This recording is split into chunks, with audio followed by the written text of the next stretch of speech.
Hey YouTube, this is Steve from Average Joe's Fantasy Football, and we've got another mock draft video to help you guys out for your redraft season. We are now in the 8th spot of a 10-team league to help you guys out. Full PPR, non-superflex or tight end premium. Again, make sure you guys hit me up in the comments down below if you have any other different types of formats, so that way I can produce some mock drafts to help you guys out before the season starts.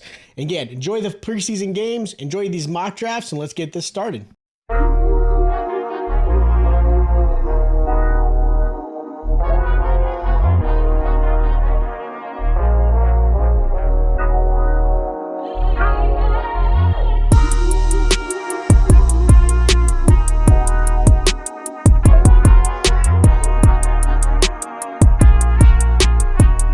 So as you can see here, I'm in the 8th spot of a 10-team league. If you haven't already, check out all the other mock draft videos I've got. I will also be finishing up my 12-team mock drafts. And then, of course, anybody who has put a comment, I will make sure I get a video out to you within the next week or so. That way you guys are prepared and ready for your drafts that are coming up. Also, of course, if you're a Dynasty fan, make sure you check out my Dynasty content and, of course, other videos to help you guys with your season. So let's get this draft started. Now, the 8th spot's going to be typically a wide receiver. Maybe you go running back here, but because you're towards the end of the draft, it really doesn't go wrong either way. One thing I will say, your first round pick has to hit. Most people who have any success in their fantasy season and to end up in the championship, your first round pick has to hit.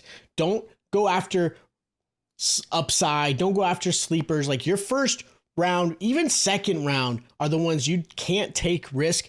So looking at this spot, you see the top tier receivers going here. Obviously, Christian McCaffrey 101, which has been very popular.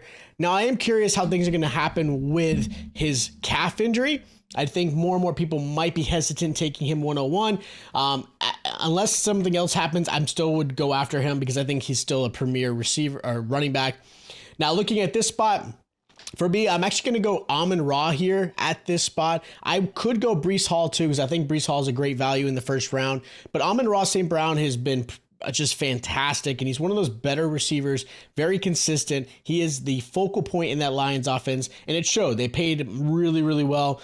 And so now on the upside, you got this guy right here. Team 10 went running back. I would have grabbed Jahmyr Gibbs or Hall if they had fallen to the second round. And that's who I'm trying to go after if I'm in the 8th spot. But because I'm not there with these guys already taken, I'm actually going to end up going Saquon Barkley. I'm giving him a slight edge over Jonathan Taylor. I actually like Jonathan Taylor a lot. I am curious. His health issue has been some of a concern, even with Barkley. But I'm going to give Barkley just a slight edge. I mean, it's real. You can't go wrong with either one of them, but I went Barkley here because I think he's got a little bit more edge in this one.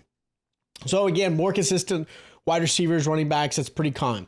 Now, tight ends will start to slowly happen in the 3rd round.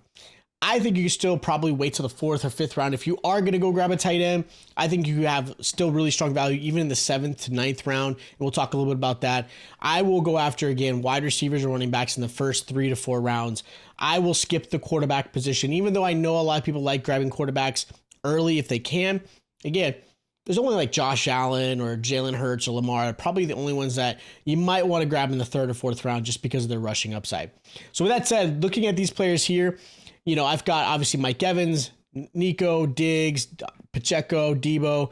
I'm actually going to go on the limb here. I'm going to go Debo Samuel just because of all the Ayuk conversation happening. Even though he has not been traded, there's a good chance he's gone from that team, which puts Debo in a premier spot, and he's going to have to take up a lot of that extra load. Debo does have health concerns. So right now, the way my team is built, I am relying on these guys being healthy. Barkley and Debo have had some issues. So with those guys gone, I think Brandon Ayuk gone. I think Debo's value has gone up. So again, I give him a little bit of an edge. Both the Texans receivers, not a surprise, Evans, and now Jalen Hurts. Jalen Hurts, again, I could have paired up and stacked with Barkley if you checked out my 107. I talk a lot about the stacking ability. If you can, stack your quarterback with your players just because it gives you, one, I think some fun on the weekends when you watch a game, and two, obviously a player scores, you get some extra points. It's just a lot of fun. So with that said, I'm actually going to go and grab Isaiah Pacheco to kind of round out my team. Got my 2 running back, my 2 wide receivers. I like Pacheco a lot. Fact is, I think Pacheco can be a really great running back, especially in that offense, because now that there's a lot of, I would say, top players at wide receiver, not top tier, but they're a lot better than where they were a year ago. I think that only helps Pacheco a lot, at least as far as keeping defenses honest, right? They don't have to try obviously focus on him. So I got those guys there. Now, looking at the way this is built right here, I could go and grab a quarterback like Lamar, or I can grab another running back here like Kenneth Walker, who I really like. I actually will go grab Lamar Jackson. I don't typically grab a quarterback here, but if you're going to go grab Lamar Jackson, I hope, and it did happen, I'm going to go and grab Zay Flowers afterwards to kind of grab that stack. A lot of great upside with Zay Flowers this upcoming season. I think he's in a good position to have some success. I like him a lot out of college.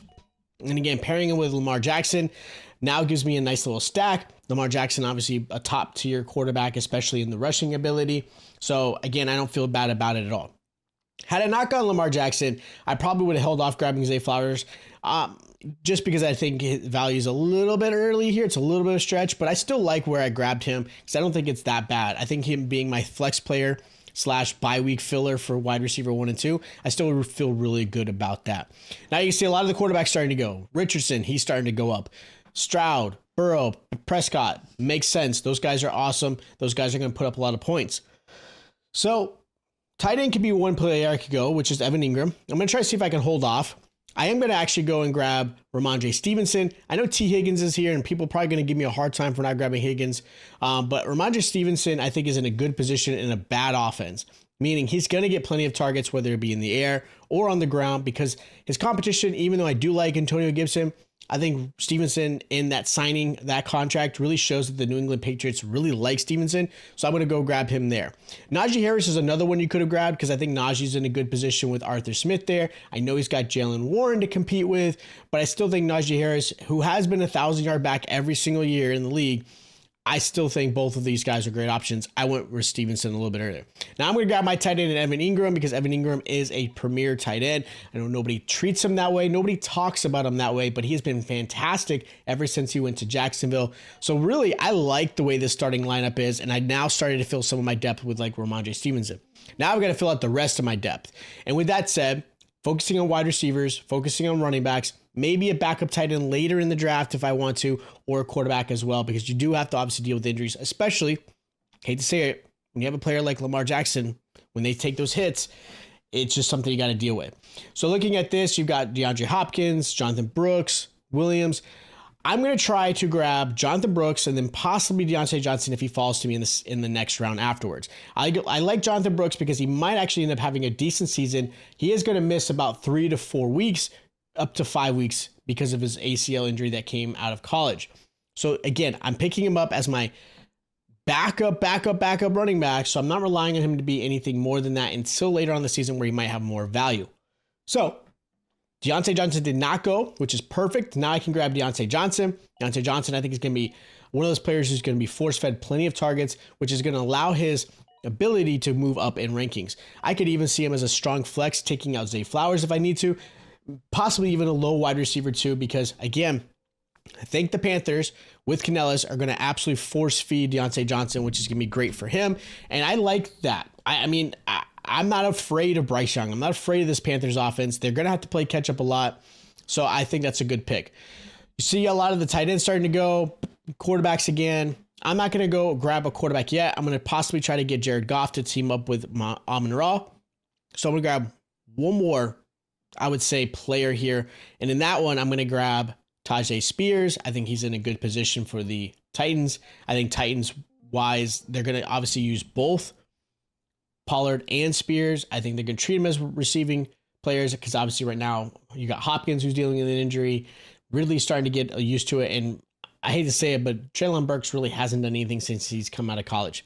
Now, I hate to see it, but Jared Goff did go. I was hoping he'd fall into the next round, which would have loved, because then I could have had some stacking with Amon-Ra and Jared Goff has been fantastic in the last few years. So because he went, I'm going to go grab Jaden Daniels. Now, if you guys have watched any of my mock drafts or even my other videos where I've talked about, Jaden Daniels is in a good position to have a really successful season. He's being treated very, I get it, rookie size. And what I mean by that is he's going to be treated as that quarterback 13 to 15 range, which is understandable. He hasn't played a snap in the NFL, No one knows how he's going to translate. Washington's not a team that has had really a lot of success with quarterback as of late, but I like Cliff Kingsbury being there. I like the weapons for the Washington Commanders. They're going to be a defensive team. They've got some good running backs behind him to help out. And I think Daniels, who is an absolute star at LSU, I think is in a great position to be one of those sleeping quarterbacks that's going to help you with this season. And he's now my second quarterback. So I don't hate it at all. Now I guess still got one more player plus kicker and defense. Now looking at the roster here, I could go backup tight end Pat Freiermuth, who I really do like. I could even go a player like Mike Williams. He's coming off PUP, which is great. And obviously pair up with Aaron Rodgers. Even Leggett, who I like. And maybe even Hubbard to kind of handcuff Jonathan Brooks the whole season because Hubbard becomes the running back one. I'm actually going to go and get Pat Freiermuth. Muth is going to be, I think, in a great position this upcoming season. So I'm going to grab him there. Now I'm going to grab a kicker. I'll grab the kicker from the Cowboys because, again, that team scores points. They get down the field. And Aubrey was almost automatic last season, one of the best legs in the NFL. So I'll grab him. You could also go defensive if you want to go first and get one of the premiers like 49ers. But that's a defensive teams you could kind of stream all season. So with that said, I'm going to actually end up grabbing the Kansas City Chiefs. I think the Chiefs have a really great defense. I know they're overlooked, but they were one of the best ones last season, which helped them win their Super Bowl. So I'll grab the Kansas City Chiefs right there. All right, so that is my mock draft for the 108 spot in a 10-team league. If you guys thought it was a great draft, or maybe you didn't, let me know in the comments down below. And again, don't forget to ask for different types of formats. I have been commenting back for folks who have done that, and I will be getting to those videos very shortly, so that way you guys are prepared and ready to go. That way you guys are always no matter what format you're in, you guys have some idea of where players should be going or falling or rising. Hopefully these videos have been very helpful for you guys. Don't forget to hit the subscribe button, hit that like button, check out our other content, and I'll see you guys next time.